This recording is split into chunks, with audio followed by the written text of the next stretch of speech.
ETF index mutual funds నేర్చుకుని stock మార్కెట్లో రాణించాలనుకుంటున్నారా? వెంటనే ఈ నెంబర్కి కాల్ చేయండి.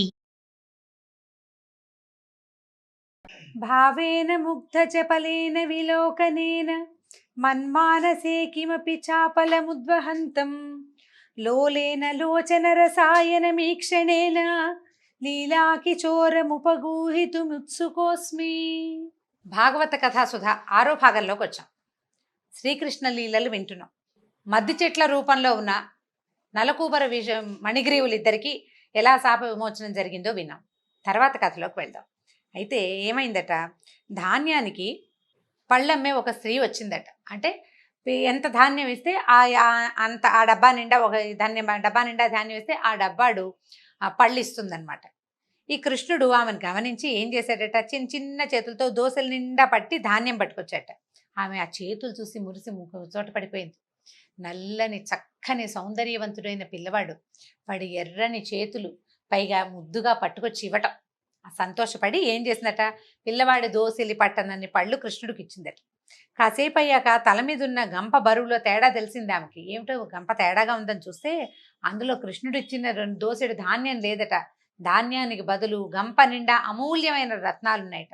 కృష్ణుడి పట్ల కొద్దిపాటి ప్రేమ ఆపేక్ష చూపించినందుకంటే ఆ మురిసిపోయినందుకు ఆమెకి అంత భాగ్యం కలిగిందట. కొన్నాళ్లకి ఇలా జరుగుతూ ఉండగా గోకులంలో పెద్దలందరూ సమావేశమయ్యారు. వాళ్ళందరిలో పెద్దవాడు ఉపనందుడు. ఈ నందునికి తండ్రో తాతో అయ్యుంటాడు బహుశా. ఈ ఉపనందుడు ఏమన్నాడంటే, ఎప్పుడు ఏం చేయాలి అంటే నందవ్రజంలో చేయవలసిన పనులు చేయకూడని పనులు ఏం చేయాలి అనేది నిర్ణయిస్తారు, కుల పెద్దలే మాట్లాడతారు అవన్నీ. ఆయన ఏమన్నాడు, మన నందుడికి లేక లేక ఒక కుమారుడు కలిగాడు. అతను పుట్టిన తర్వాత మన సంపద విపరీతంగా వృద్ధి చెందింది. ఆవులకి లేగదూడలు కవల పిల్లలు కూడా పుట్టినాయట. సంపద విపరీతంగా వృద్ధి చెందింది. పాలు పెరుగు వెన్న విపరీతంగా అమ్ముడవుతున్నాయి. మనకి ఇంత సంపద వృద్ధి చెందుతోంది, కానీ పిల్లవాడు పుట్టినప్పటి నుంచి మన చుట్టూతా ఉన్న మహారణ్యం నుంచి ఇంతకు ముందు ఎన్నడూ ఎరగని ఉత్పాతాలు కూడా కనపడుతున్నాయి. అన్నీ కృష్ణుడి మీదకే వస్తున్నాయి. రాక్షసమాయ చిత్రంగా అనిపిస్తోంది. ఈ జరిగేదంతా భయంగా ఉంది.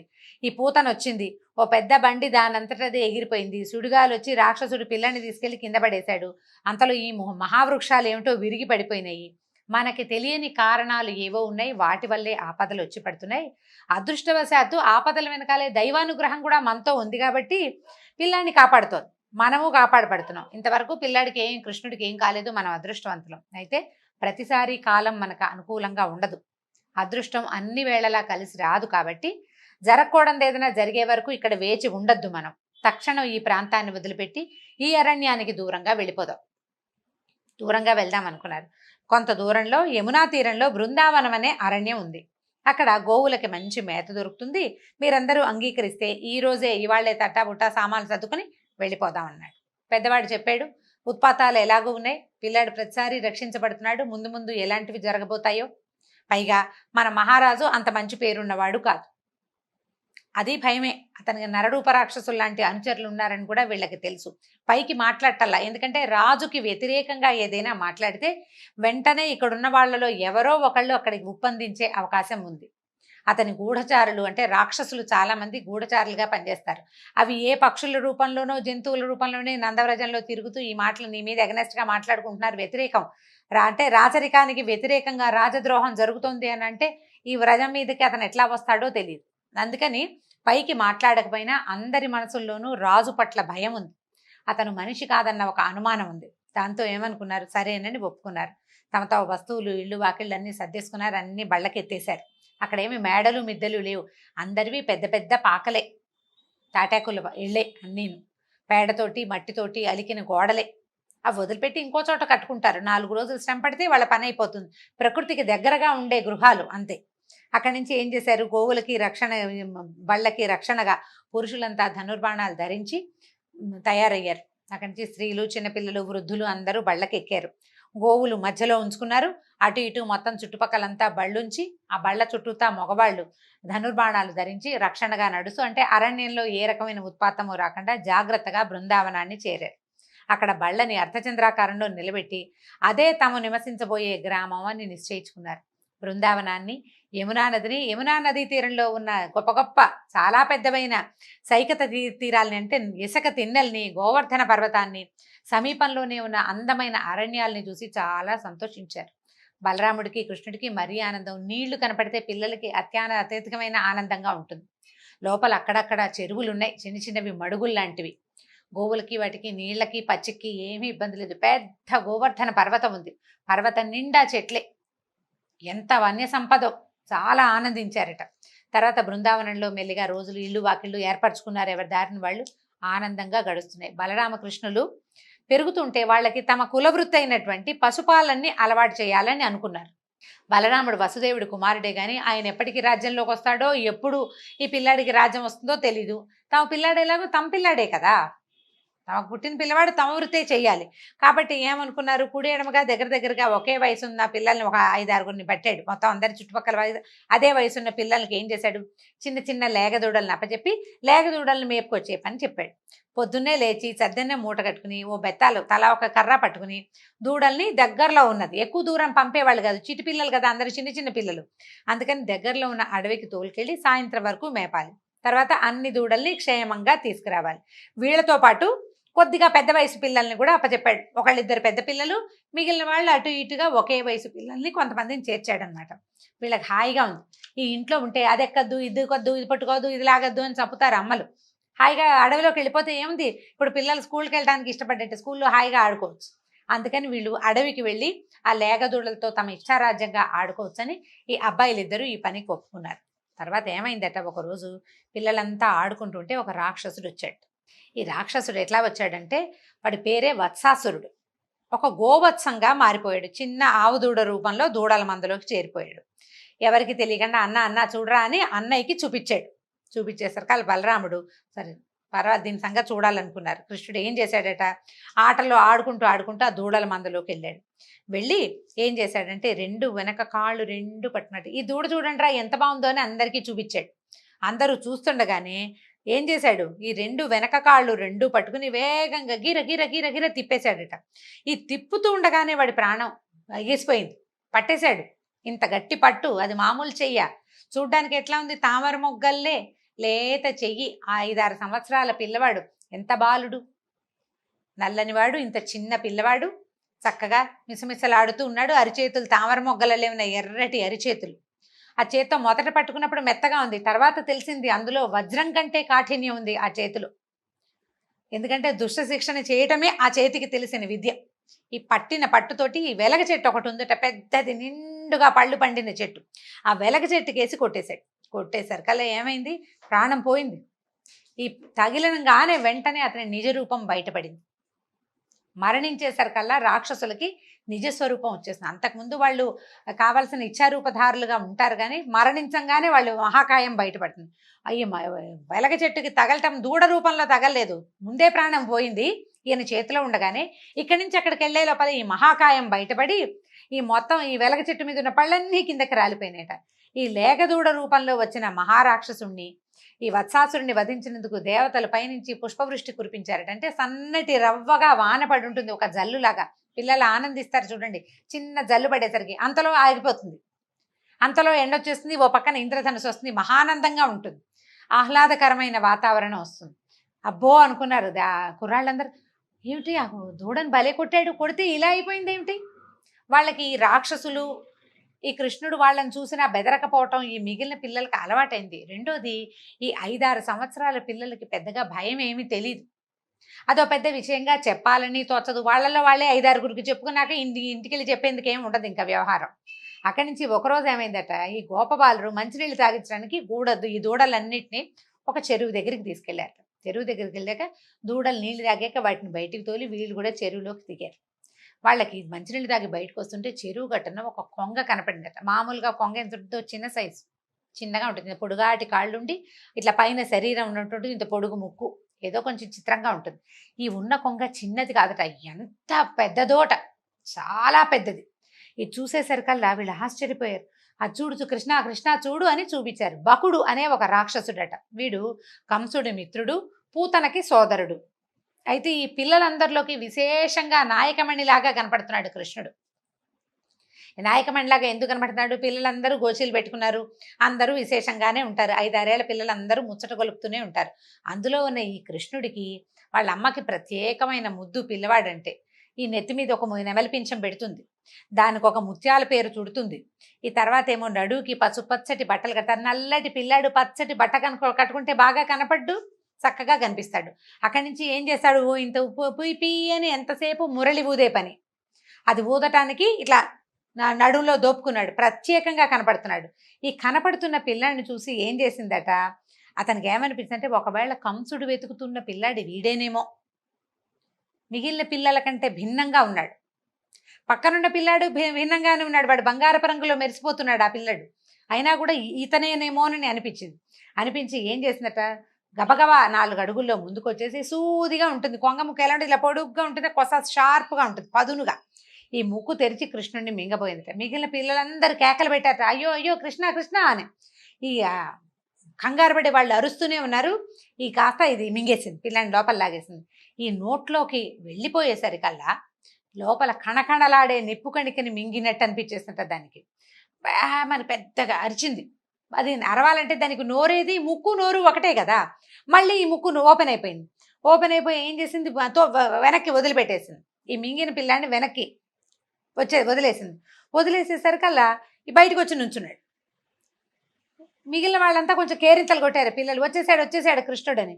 తనంత గట్టిగా అంత పదునైన ముక్కుతో పట్టుకుని లాగినా కూడా ఏమీ కాకుండా వసివాడకుండా నిలబడిన కృష్ణుడిని చూస్తే కోపం వచ్చి ఏం చేశాడట, ఈసారి ఒక్క ఎగురుతోటి, అంటే అప్పుడు నడుస్తూ వచ్చింది కాస్త పైనుంచి కొంచెం పైకి ఎగిరి ఇట్లా ముక్కుతోటి నోటితోటి మింగడానికి మీదకి వచ్చిందట.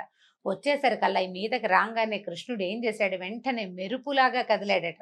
ఈ రాక్షసుడి ముక్కుని ఇలా తెరుస్తుంది కదా, 2 భాగాల్ని పట్టేసుకున్నట్ట 2 చేతులతోటి ఒడుపుగా పట్టుకుని. అసలు మామూలుగా మహాబలవంతుడు బకుడు, చాలా బలమైన కొంగ అనమాట. ఇంతకు ముందు ఓసారి దొరికాడు, ఒకసారి వాడు నోట్లోకి వెళ్ళి బయటకు వచ్చేసాడు. ఇప్పుడు ఏం చేస్తాడో చూద్దామని పిల్లలంతా చూస్తారు, పిల్లలతో పాటు ఆకాశం నుంచి దేవతలు కూడా చూస్తున్నారట. ఇప్పుడు ఏం చేసి చంపుతాడో చూద్దామని ఈ రెండింటిని ఎలా చీల్చాడంటే, గడ్డి పరకని చీల్చినట్టు చీల్చేసాడట. ఆ ముక్కు తాలూకు 2 భాగాలు ఇట్లా ఉంటుంది, దొప్పలాగా ఇలా పడుతుంది కదా, ఈ పై భాగాన్ని దీన్ని పట్టుకున్నాడు, 2 చేతులతో పట్టుకుని ఇట్లా గడ్డి పరకని చీల్చినట్టు చీల్చేశాడు. ఈ ఒకసారి చీల్చేసరికల్లా ఈ భయంకరుడైన రాక్షసుడి వధని దేవతలు ఆనందంతో తిలకించారట. ఆకాశం నుంచి తప్పెట్లు మోగించిన శబ్దం వినపడిందట. నందనవనంలో విరిసిన మల్లెపూల వర్షం లాంటి వర్షం కురిసిందట. బాలుడంతా కావలించుకున్నారట. అబ్బో భలే చేసావు, ఎంత బాగా చేసావని. అదేదో ఒక విపరీతమైన చర్యని, అదని పిల్లలకి ఏమి తెలుస్తుంది, పిల్లలకి తెలీదు. అది కాకుండా అపారమైన విష్ణుమాయలో మునిగి ఉన్నారు వాళ్ళు. దాన్ని ప్రత్యేకంగా ఇంటికెళ్ళి చెప్పాలని కూడా వాళ్ళకి తెలియదు. అందరూ దూడలను తోలుకుని ఇంటికి చెప్పారు. కొంతమంది పిల్లలు చెప్పారు, అక్కడ ఏదో వచ్చింది, ఒక రాక్షసుడు, ఒక కొంగ వచ్చింది మీదకి. రాక్షసుడు అని కాదు, ఒక కొంగ వచ్చింది, ఆ కొంగని కృష్ణుడు ముక్కు విరిచేశాడంటే అందరూ ఏమనుకున్నారంటే, అబ్బా పిల్లవాడికి మహా బలశాలి, ధైర్యం ఎక్కువ, భయం లేదు, ఎంత పనైనా చేస్తాడని. అసలే అతనంటే ప్రత్యేకమైన ప్రీతి పిల్లాడంటే, ఇంకా విశేషమైన ప్రేమతోటి ఎంత బాగానో మెచ్చుకున్నారట. గర్గాచార్యుల వారు మహాత్ముడు, ఋషివాక్కు ఎప్పుడూ అసత్యం కాదు, ఆయన చెప్పాడు. ఈ బాలుడు ఎంత బాలుడు, కొండలంతేసి రాక్షసులను కూడా చంపేయగలుగుతున్నాడు, వాళ్ళు దాడి చేయటం ఏంటి, వీళ్ళు మరణించడం ఏమిటి, ఆయన చెప్పినట్టే జరుగుతోంది, అంత దైవలీల అని భావించాడు నందుడు. పిల్లాడికి మాత్రం నాయన జాగ్రత్త, బలరాముడికి ఎప్పుడూ తమ్ముడిని కనిపెట్టుకుని ఉండాలని బోధించేవాడు. నిరంతరం తమ్ముడు వెనకాలే ఉండాలి, తమ్ముడు వెనకాల కాదు, తమ్ముడు కింద ఉండేవాడు, ఎప్పుడూ వెనకుండటమే ఆయన పని, ఆయనకు రెండో పని లేదు పాపం. ఒకనాడు ఏమైందట, మిత్రులతో కలిసి అడవిలో గడపాలనిపించింది, ఆడుకుందాము, అందరం అడవిలోనే ఉందామని చెప్పాడు. చెప్పేసరికల్లా సరే వీళ్ళేమనుకున్నారు, సూర్యోదయం అవగానే మొత్తం ఉన్న బాలుడంతా అక్కడ నందవ్రజంలో ఉన్న చిన్నపిల్లలంతా చద్ది మూటలు, వేణువులు, దూడల్ని అదిలించుకుంటూ బెత్తాలు పుచ్చుకుని అడవిలోకి చేరిపోయారు. జట్లు కట్టి ఆడుకున్నారు. కృష్ణుడు పరిగెడితే మిగిలిన వాళ్ళంతా పరిగెత్తి పట్టుకునేవాళ్ళు. కోతి పిల్లలు, అక్కడ కోతులు బోళ్ళను ఉన్నాయి, అడవిలో జంతువులు ఉండవు, వాటితోటి కూడా ఇష్టారాజ్యంగా ఆడుకున్నారు. ఎవరు ఏ ఆట ఆడితే ఆ ఆట ఆడేడట కృష్ణుడు. జ్ఞానులకి బ్రహ్మానందమై అనుభవంలోకి వచ్చేది, శరణాగతులైన భక్తులు పరదైతమని ఆరాధించేది, అజ్ఞానులకి కేవలం మానవ బాలుడిగా కనిపించేటువంటి శ్రీకృష్ణుడనే పరబ్రహ్మంతో అనేక జన్మల పుణ్యఫలంగా గోపాల బాలుడందరూ ఆడుకున్నారు.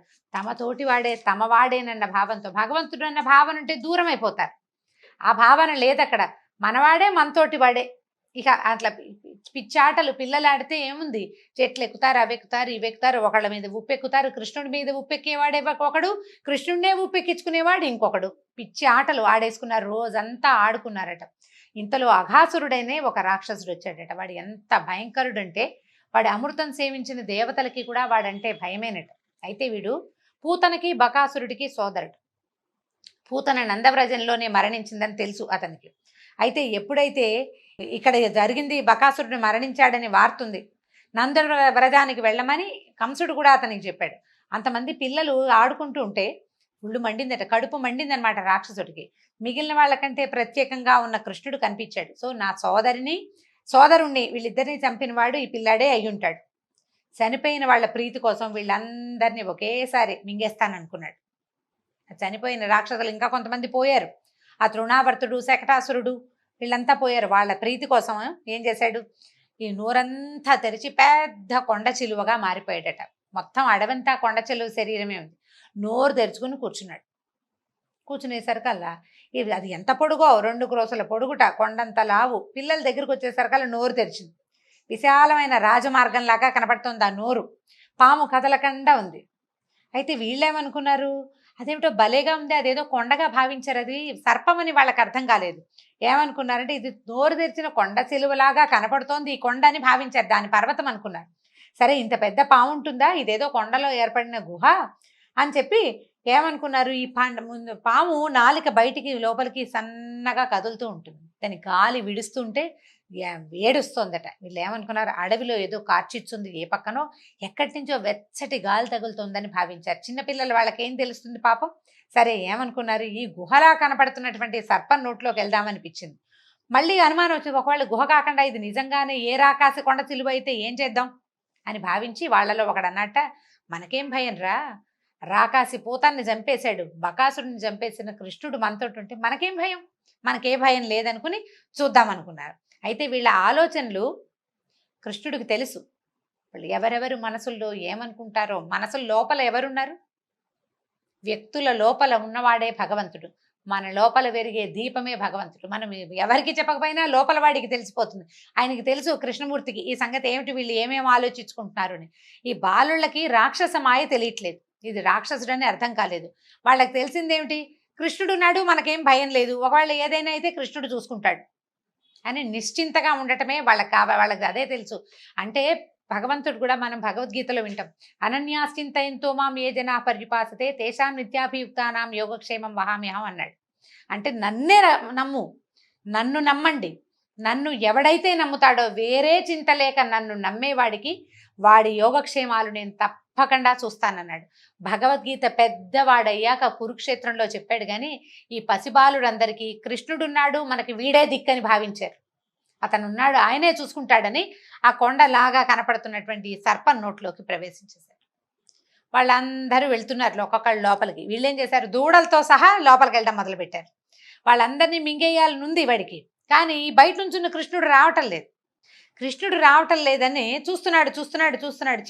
చిట్ట చివరికి అందరూ వెళ్ళాక కృష్ణుడు ప్రవేశించాడు. సరే లోపలికి వెళ్ళేసరికల్లా, లోపలికి వెళ్ళంగానే కృష్ణుడి ఉద్దేశం ఏంటంటే, నా పైన నమ్మకం ఉంచిన వీళ్ళకి ఏమీ అవ్వకూడదు, నా కోసమని ఈ నోరు తెచ్చి వీళ్ళందరినీ మింగడానికి చూస్తున్నవాడు బతికుండకూడదు. రెండూ జరగాలంటే ఏం చేయాలి అని అనుకుని వాళ్ళందరినీ వెళ్ళనిచ్చి చిట్ట చివరిగా లోపలికి వెళ్ళాడు. ఈ లోపలికి వెళ్ళేసరికల్లా తన వ్యూహం ఫలించింది. తనకు కావలసిన కృష్ణుడు తన నోట్లోకి వచ్చేసాడని ఈ అఘాసురుడు నోరు మూసేసి మింగేపోయాడు. కానీ ఈ గొంతు నోరు మూసే చోట నిలబడిన కృష్ణుడు శరీరాన్ని పెంచడం మొదలుపెట్టాడు. ఈయన పెరుగుతూ ఉంటే గాలి ఆడదు, అది కొంచెం అట్లా అట్లా అట్లా కదులుతూ ఉండాలి. కదిలే అవకాశం ఏది, శరీరం పెరిగిపోతోంది. భూమి ఆకాశాలు ఆక్రమించగలిగిన పాదాలు కలిగిన స్వామి, ఆయన ఎంత పెంచగలడు శరీరాన్ని. పెరుగుతూ ఉండేసరికల్లా గాలి లేదు, కనుగుడ్లు బయటకు వచ్చేసినాయట. గాలి ఆడక పాముకి ఇంకా పెరిగాడు, శరీరం సాగిపోయింది. శరీరం లోపల ఉండిపోయిన వాయువు వాడి శిరస్సును చీల్చుకుని బయటకు వచ్చి ఢామ్ అని పేలిందట ఈ సర్పం పెద్ద శబ్దంతో. ఆ అఘాసురుడు మరణించాడు. సర్పం ఉదరం నుంచి వెలువడే విషద్రవాల ప్రభావం వల్ల గోపబాలుడికి వీళ్ళకి ప్రాణం పోయిందండి. క్షణంలో కన్నుమూసేశారు. దూడలు, శిశువులు సమస్తమైన వాళ్ళు నా విషానికి. కానీ కృష్ణుడి చల్లని చూపులు సోకగానే, ఆయన కంటి చూపు సోకేసరికి అందరూ లేచి కూర్చున్నారు. అందరూ కలిసి బయటకు వచ్చారు. అయితే ఈ అఘాసురుడు మరణించగానే అతని శరీరంలోంచి ఒక జ్యోతి వెలువడి ఆకాశంలో ఉంది. ఈయన లోపల నుంచి కృష్ణుడు బయటకు వచ్చేసరికల్లా ఆ జ్యోతి కృష్ణుడిలోకి లీనమైపోయేసరికల్లా అది ఎంత బాగా చెప్తున్నారో చూడండి. దుష్టులకి మోక్షం ఎప్పుడూ దుర్లభమైంది, దుష్టులకి దొరకదు మోక్షం. కానీ శ్రీహరిని స్పర్శించే భాగ్యం కలిగిన వాళ్ళ పాపాలన్నీ క్షణంలో నశిస్తాయి. ఇప్పటిదాకా ఈ ప్రతి రాక్షసుడికి మోక్షం లభించింది, పూతనతో సహా. భగవంతుణ్ణి స్పర్శించే అవకాశం లభించిన ప్రతి దుర్మార్గుడికి మోక్షం లభించిందట. ఈయన ఏం చేశాడు, అఘాసురుడి నోటిలో ప్రవేశించి అతని నాలుకని తొక్కి నిలబడ్డాడు. ఆ రాక్షసుడి భాగ్యం ఏమని చెప్తాం మనం, ఏం చెప్పగలం? వాడి భాగ్యం. అందరూ చూస్తుండగానే అతని జీవుడు నిర్మలమైన జ్యోతిగా మారి పరమాత్మలో లీనమైపోయాడు. కృష్ణుడు తన 5వ ఏట చేసిన ఈ పరమాద్భుతాన్ని చూసిన ఆశ్చర్యపోయారట గోపబాలుడు. అందరికీ చెప్పాడు ఎంత విశేషంగానో. అయితే ఈ విషయాన్ని యశోదా తనయుడి 6వ ఏట చాలా విశేషంగా వర్ణిస్తూ అందరికీ చెప్పాడు అని శుకుడు అఘాసుర వధ వృత్తాంతాన్ని చెప్పాడు. అయితే ఇప్పుడు ఈయనకు చాలా అనుమానం వచ్చింది. పరీక్షణ్ మహారాజ్ 5వ ఏట చేసిన లీలని 6వ ఏట ఎలా తెలిసింది? 5వ ఏట జరిగింది, 5వ ఏటే తెలియాలి, 6వ ఏట ఎలా తెలిసింది అని అడిగాడు. ఆ విశేషం ఏమిటో రేపటి కథలో చెప్పుకుందాం. నమస్కారం.